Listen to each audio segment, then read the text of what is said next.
What is going on, everybody? Kevin Calhoun here. Welcome back to the Calhoun Show. We are here. Life has been so unbelievably busy lately, and I'm very happy to be sitting down to do the Calhoun Show. I had a plan, and it did not come to fruition at all this past week. The plan for the podcast was to have a 2-part episode with two of my friends previewing the NBA season, first the Eastern Conference and then the Western Conference. Sadly, scheduling on Friday with my buddy Andrew did not work out.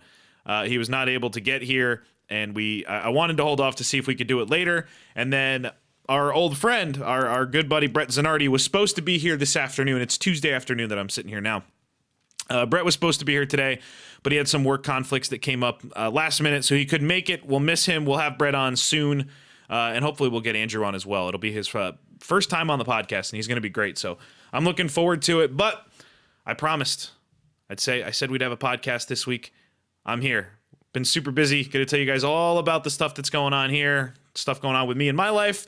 And then, obviously, since we last spoke, there's been a lot of NFL stuff. There's been all of the baseball things going on. Hockey's back. The NBA starts back tonight. By the time you guys listen to this, it'll be back already. So it's a good time to be a sports fan, and it's a good time to sit down and do an episode of the Calhoun Show. So, without any further ado, as we always do, let's get this thing started the right way with Patty's music. Welcome back, baby.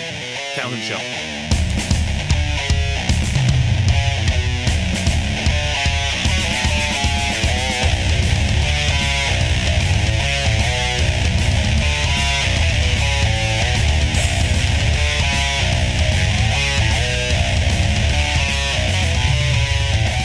Goodness. Let's see if I can still do this. As always, you can follow the show on Twitter at Calhoun Show and email the show calhounshow@gmail.com.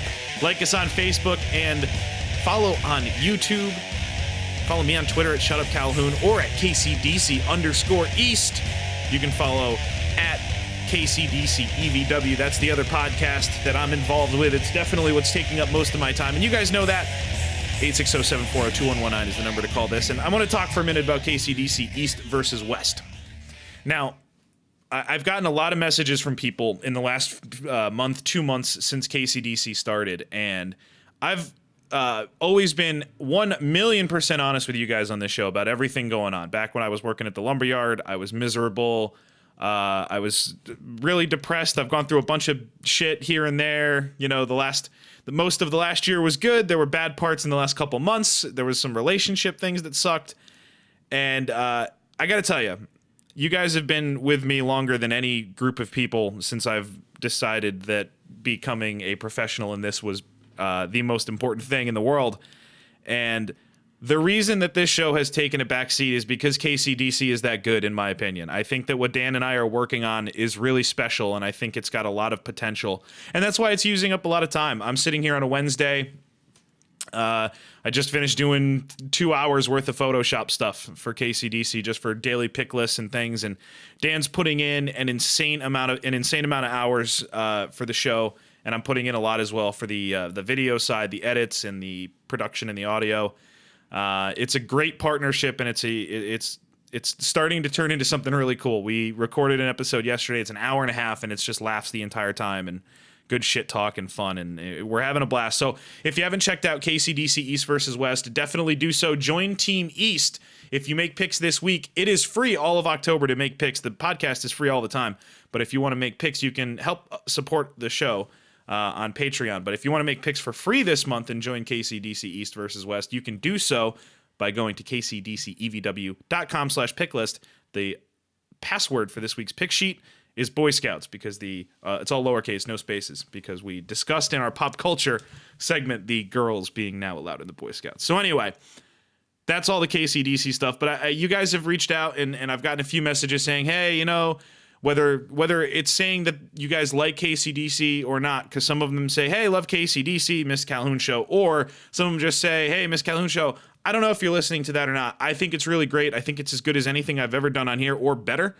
I think that is in some respects the logical next step for where I'm headed, but this isn't going anywhere because I like having the platform to myself as well. But I wanted to, just kick off right off the bat, let you guys know that's why I'm doing less of these. It's just because that show is taking up so much time, and then it's the professional side of things too. So the last summer, it was honestly a mixed bag of good and bad as far as the professional side goes. The personal side's all sorts of different shit. But the professional side of it, it was the most fun I've had. I mean, last February, I'm miserable. I'm working a job I hate. It's time to get out. End up in Bridgeport doing the on-field host for the Bluefish. And now I'm working for the Sound Tigers, the AHL team in Bridgeport. Officially, I know all the things I'm doing there now, so I can update you guys on that. I'm working on a bunch of different things. I'm doing video editing for them. I'm doing some Photoshop stuff for them.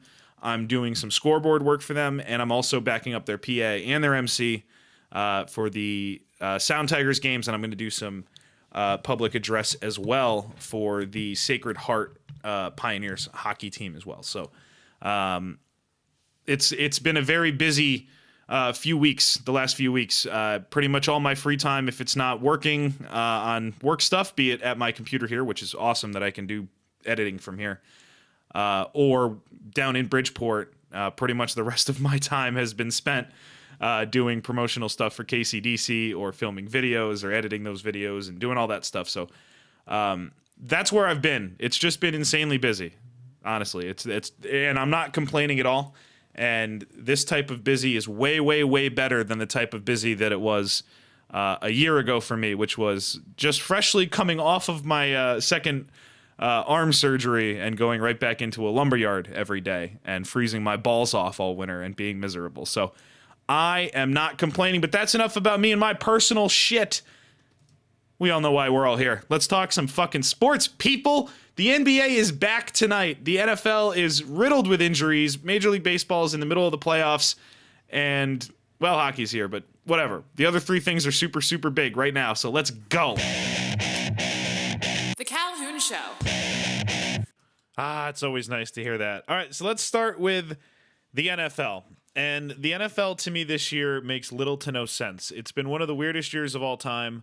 I came into this year very high on Aaron Rodgers and the Green Bay Packers. I took Rodgers to be the MVP and the Packers to win the Super Bowl.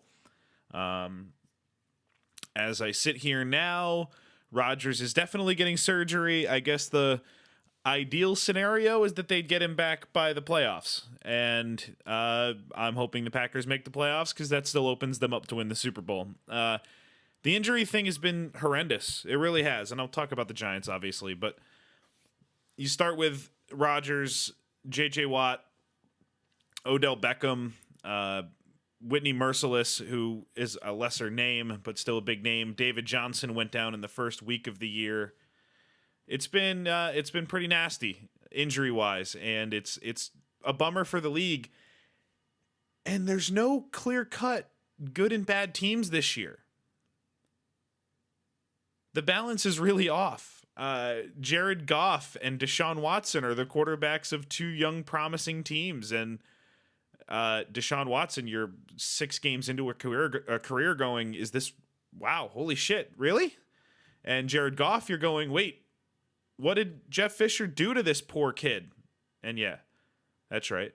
First Calhoun show in over a month. I'm taking shots at Jeff Fisher right away. The Rams are good again, ladies and gentlemen, and Jeff Fisher's fucking not there. Imagine that. Imagine that. My New York Giants. So, I don't know where the season is headed. And when I say that, I don't mean that I think the Giants can claw their way back to a wild card slot at 9-7 or 10-6. That's unrealistic. It's not going to happen. I don't know what the Giants are going to do, though, because I've seen this before. I saw the Giants start 0-5 in 2013, and I can tell you where I was and when it happened. I believe the Giants were playing the Chiefs one of those last Sundays of that losing streak. It might have been the last loss or the first win of the year they had. I don't remember which.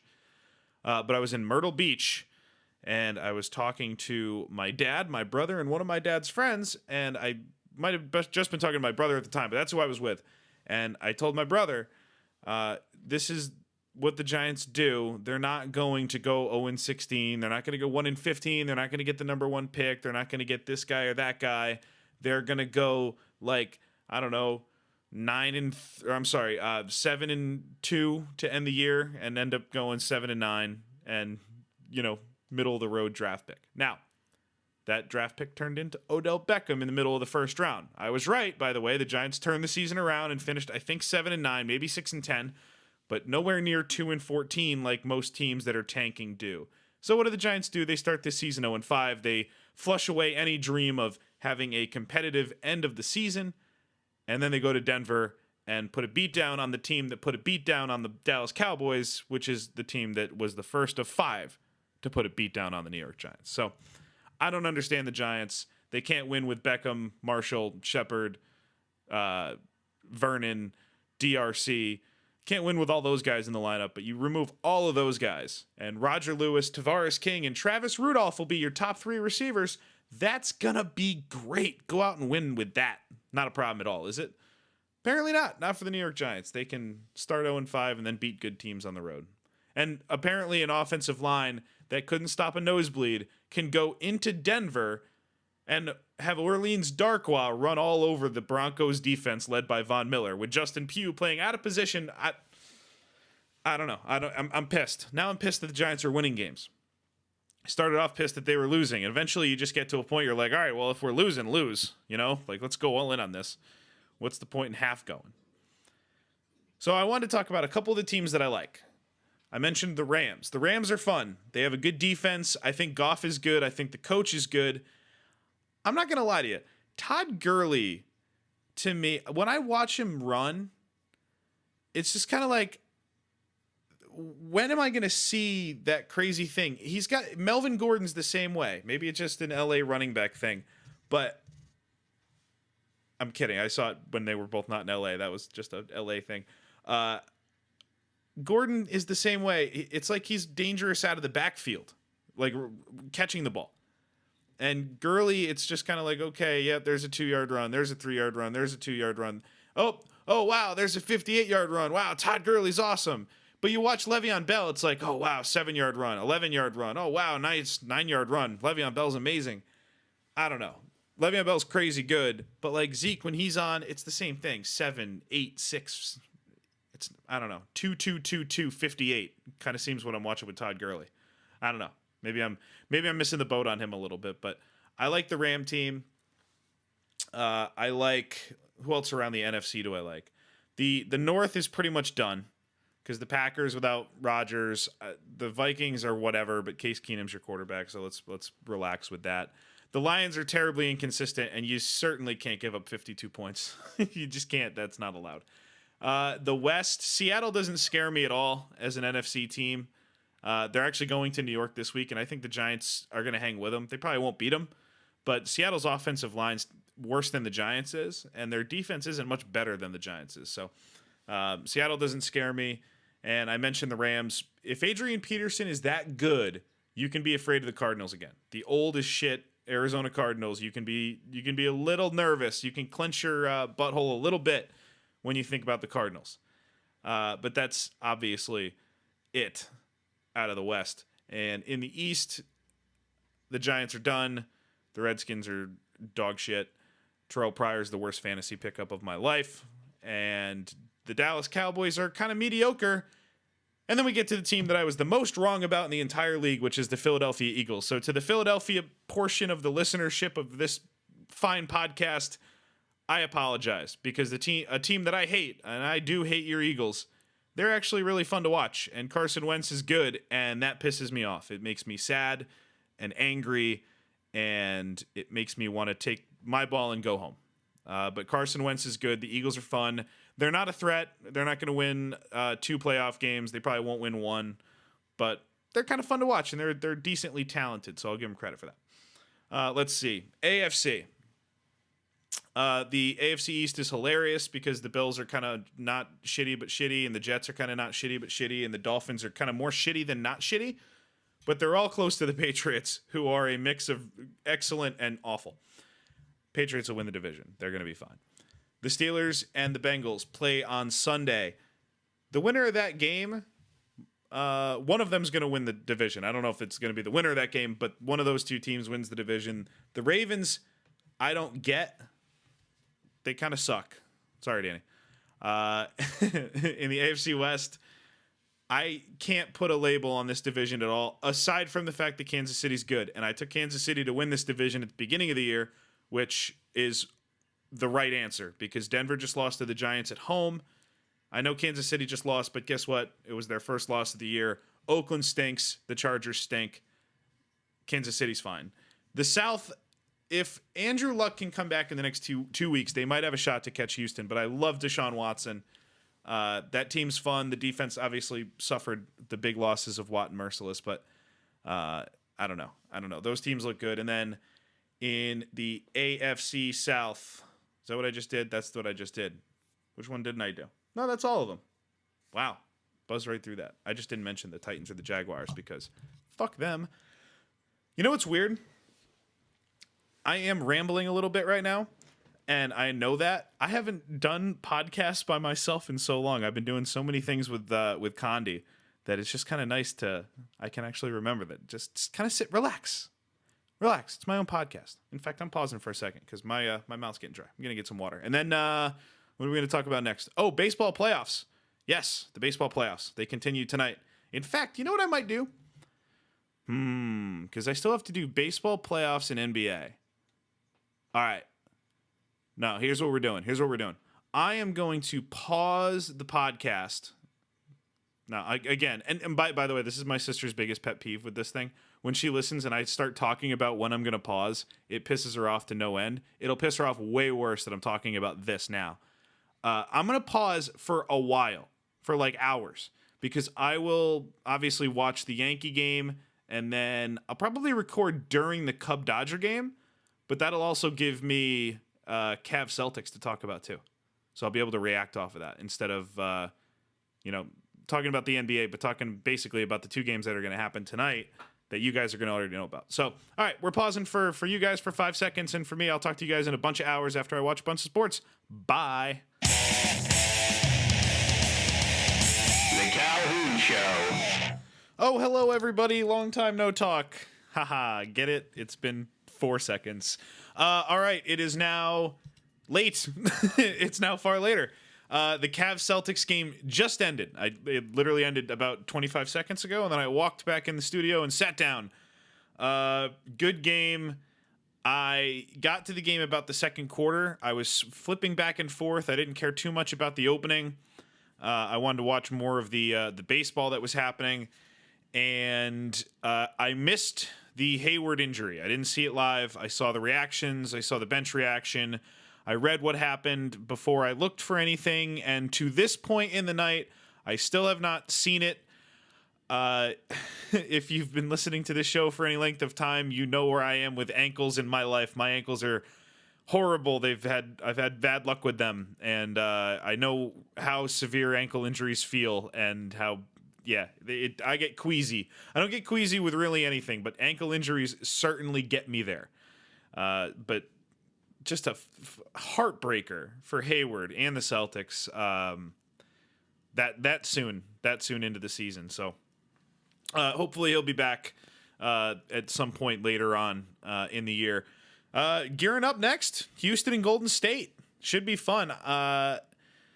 Golden State to me is a 68 to 71 win team this year, and they are a 16 win playoff team, if that makes sense, and about a 3-loss playoff team. I think I'm very excited for the West.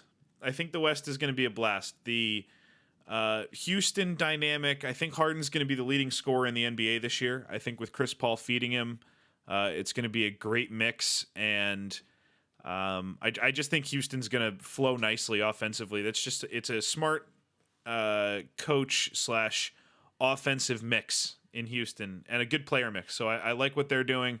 Oklahoma City's going to be fun to watch. Golden State's going to be great.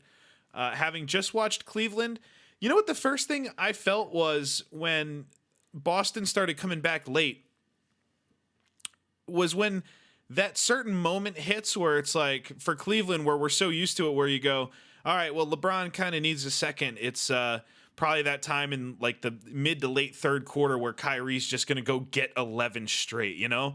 And Cleveland doesn't have Kyrie to do that now. And it was I had my doubts. When we recorded KCDC yesterday, Dan was talking about the Cavs, and he picked them to win the title, which I think is insane. But when he looked miffed when I said that I liked Golden State and I thought it was going to be a quick finals again this year. He looked at me and it gave me pause for a second. It made me second guess myself. And having watched the Cavs play the Celtics tonight, and I know it's very early in the season, there's a lot of gelling to do, and I'm overreacting to game 1 of 82, and in the greater scheme of things, game 1 of 100 and something for these teams. I don't think that their ceiling, if the ceiling for this Cavalier team against a healthy Warrior team to me is like 5 games, and I don't think that that's an indictment on this Cavaliers talent. I don't think it's an indictment on it at all. I think it's just a realization and an acknowledgement that what Golden State has is silly. They're really good. They're just a really good team. They're really well built, and they have a lot of guys on that team that are willing to take a pay cut to play on that team. For that coach in that organization, with those superstars, with that leader, yeah, it just makes sense. And Golden State's really good, and I like them a lot going into this year. I'm really excited to watch the Houston Golden State game. That's going to be starting probably shortly if it's not already on.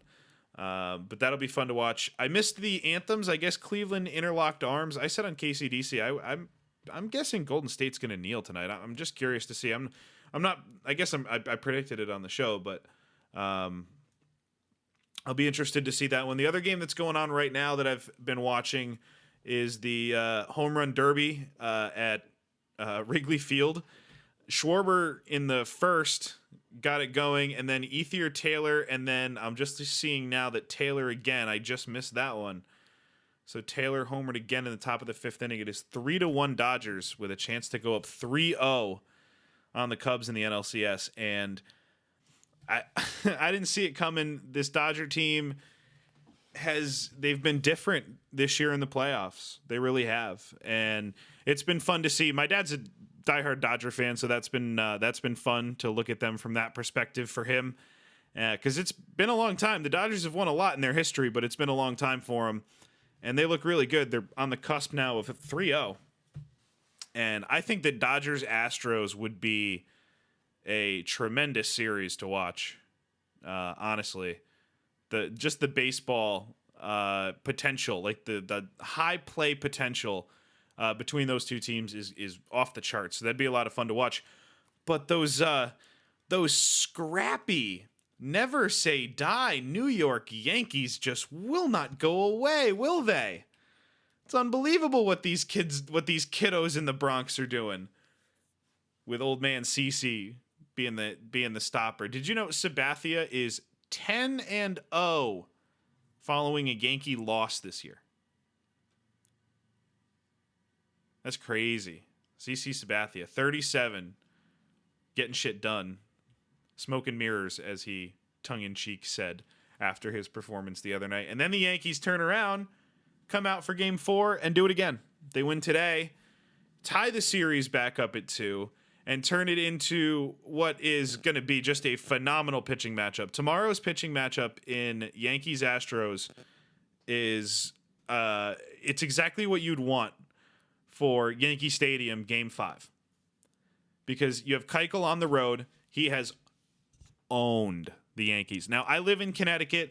I'm a listener to WFAN's morning show with Boomer Esiason and what used to be Craig Carton, and now it's Jerry Recco and whoever. I hear these guys all the time in the morning. And I hear Yankee fans, I hear Met fans, I hear all New York fans. Yankee fans are terrified of Dallas Keuchel. Terrified. He has owned the Yankees for years now. And the Yankees have their guy, the guy that they spent all their money on to bring him over here to America. And his last outing, he went out and put that ace performance together at Yankee Stadium in the playoffs for the first time as a Yankee. Masahiro Tanaka, Dallas Keuchel, Game 5, Yankee Stadium. Come on. With the Yankees on a 2-game win streak, I'm not going to lie. Number one, hold on. This is a personal moment, and I knew I was going to do this on the show at some point. I've towed the line of Red Sox fan since 2013, very timidly. And I got to tell you, I don't know if it's just the dislikability of the team that they have now, or if it's the fact that with Poppy gone, it's just kind of like there's nobody left from that team that I loved so much back when I was a kid. I'm just out. I don't know. When they got eliminated, I didn't care. And I won't lie to you, the Yankees run right now, they're fun. I'm not rooting for them, and I'll some part of me will be happy when they get eliminated, but I don't know. Yeah, I'm out. I'm out. I love those Red Sox teams, and there will never be a team I loved more than the 04 Red Sox. But current Red Sox, maybe when you guys are more likable, I'll be into it. But I got no time for unlikable, spoiled, bratty David Price teams. Hard pass. You got rid of Sandoval, but a hard pass anyway. So the Astros, when they got by the Red Sox, it was kind of fun. And I think if they get by the Yankees, they'll be a blast to watch. And I want to keep watching Justin Verlander pitch forever. I mean, this guy is, he's never done.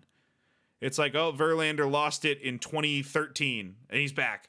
In 2015, Verlander was, a number 4 starter?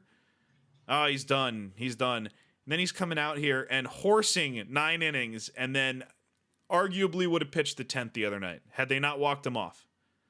Had the Astros not walked that game off, I have some real doubts that Justin Verlander would have been taken out of that game. I think he would have been pitching the 10th. I love that guy. So if you get to Keuchel, as a Yankee tomorrow night, and you beat him, and you're up 3-2, Verlander's the stopper in Game 6, right? But I don't know. This is fun. This is a fun series. The Yankees have made this entire playoff really fun, and I hate saying that as somebody who never would have said that his whole life, but coming back against the Indians down 2-0, coming back against now the Astros down 2-0, wearing this moniker of kind of an underdog Yankee team. It's been interesting. And Yankee Dodgers or Astros Dodgers would be great. Astros Cubs, Yankee Cubs. I mean, all of these matchups are good, but the Cubs are in trouble tonight. And if the Cubs go down 3-0, I have a hard time believing, speaking of the 04 Red Sox, I have a hard time believing they would be able to mount a comeback that large. By the way, bottom 5 in that Cubs game right now. So very interesting. Very, very interesting. All right. So what else do I want to do on the podcast tonight? Well, what have I done so far? Because I did the podcast earlier and now. NFL, Major League Baseball, NBA. NBA's back. Yes, all of these things. This is not going to be the last podcast for a little while. I will be back within the next week. There will be another podcast before 7 days from right this second. I'm not sure who I'm going to have in studio, but somebody will be in studio, and it'll be a blast. And we're just going to have fun. I haven't decided yet, but I'm going to be getting more Calhoun shows back out there now that I have a bit of a set schedule, and I actually am able to do a lot of work from here. So it kind of gives me ease. I have 2 notebooks now on my desk for KCDC and for the Calhoun show, so I can just kind of jot down notes and topics and things that I want to do on each show more often. So I wanted to get in the studio today and give you guys a podcast because you guys have asked, and I love you guys, and I love doing them. So it was a pretty easy decision to make. So here's what I'm going to do. I'm going to close the podcast with a quick story at the request of my sister. I was talking to her on the phone, and if you guys, again, have been listening to the show, you know about my dog, Roxy. Now, I can give you a Roxy update. Roxy, as everybody knows, is old. She's 14 this coming January. She's, dealing with old dog illness. Yeah, as in the big one, and it's been rough, but she's still plowing ahead, and she's still, 3 legs at a time. She's still plowing ahead, and we love her every single day. Here's a Roxy story for you. If you don't know about Roxy, I just mentioned that she has 3 legs. Now, the reason she has 3 legs is because she had cancer a few years ago, and my sister and I were talking about this on the phone, so that's why she wanted me to tell it on the podcast. So Roxy had surgery a few years ago because she had recurring cancer in her front right leg. Down, if you're looking at your own forearm, it's exactly where I had my surgery. If you looked at those pictures on the Calhoun Show's Twitter last year, but right on your forearm, if you grab the middle of your forearm, that's where the cancer tumor kept popping up. So had the thing removed a couple times, and eventually it was like running out of skin to close it back up, and it's probably going to spread. We should probably just take the leg. That way she can live another few years happy and healthy. No brainer. My parents are the best people in the world. Took care of it. Leg goes away. Roxy's a 3-legged dog now. So where we were living at the time, my childhood home, the few years ago that it was, we had a friendly.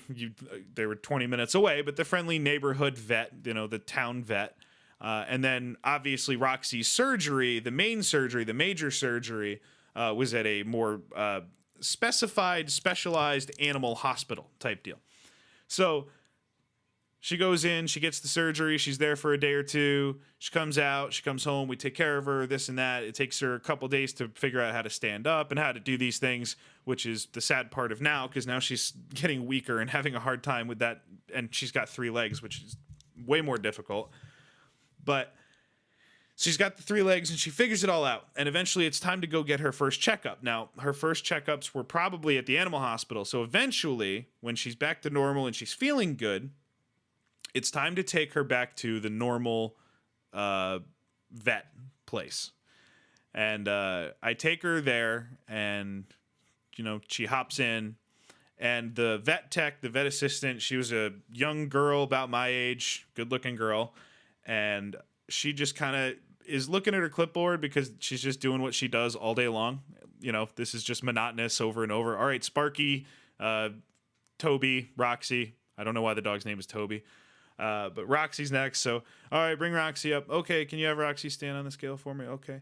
And I have Roxy stand on the scale. Roxy's technically a yellow lab, but she's almost all white, and she's not a big lab. At her biggest, she was like 45 pounds. So Roxy gets on the scale, and the girl's looking at the clipboard, and she looks up at the scale, and she looks at the number, and she writes it down. And she looks at the clipboard, and she looks, she's got Roxy's chart and everything. And she goes, oh, wow, it looks like Roxy's lost some weight. And I'm just looking at her. And she's looking at the clipboard. And she's looking at the dog. And then the clipboard. And then she, turns a page a second. And she goes, oh, I'm so sorry. And I was like, yeah, no, she lost weight. Yep, a leg. She lost one of the legs. That was some of the LBs. And she shed leg. So yeah, there you go, Stephanie. There's the Roxy lost the leg and some weight, and they were coincidentally at the same time. Story from the vet. All right, guys. I will see you guys within the next week. If you guys want to do kind of a mailbag segment next week, I know you would love to hear me play the mailbag drop on the show, so I will absolutely do that. If everybody wants to go to Calhoun at Calhoun Show on Twitter or go to the Calhoun Show's Facebook page, I will put up some thought-provoking questions, or just write a comment saying, hey, ask Calhoun stuff on the show. You know what we're gonna do? All right, this is gonna take me a second because I gotta pull it. It's not. I'm looking at my drive right here. It's not even in front of me. We're bringing back an old segment to close this. I'm not closing with the story. We're bringing back a terribly old segment to close this. Let's go. A weekly look into the bottom of the barrel. This is the Calhoun Show's Truly Terrible Team of the Week.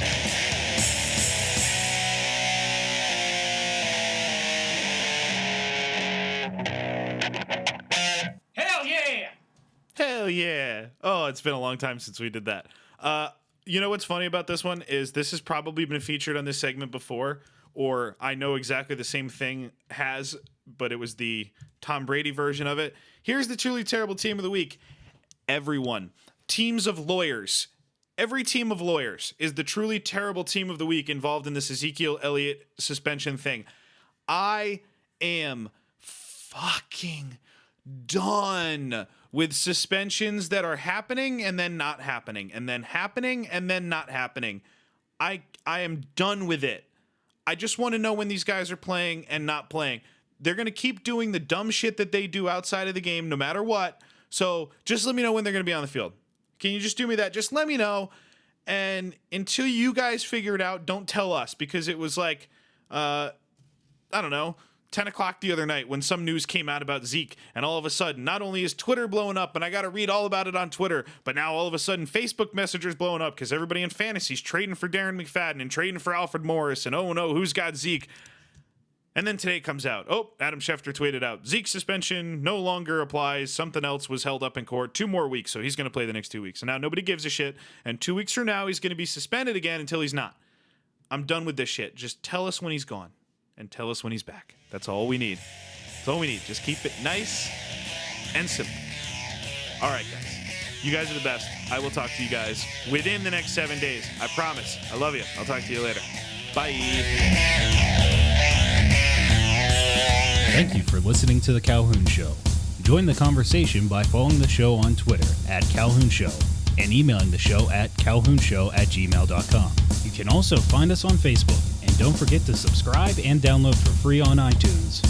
Want to hear yourself on the show?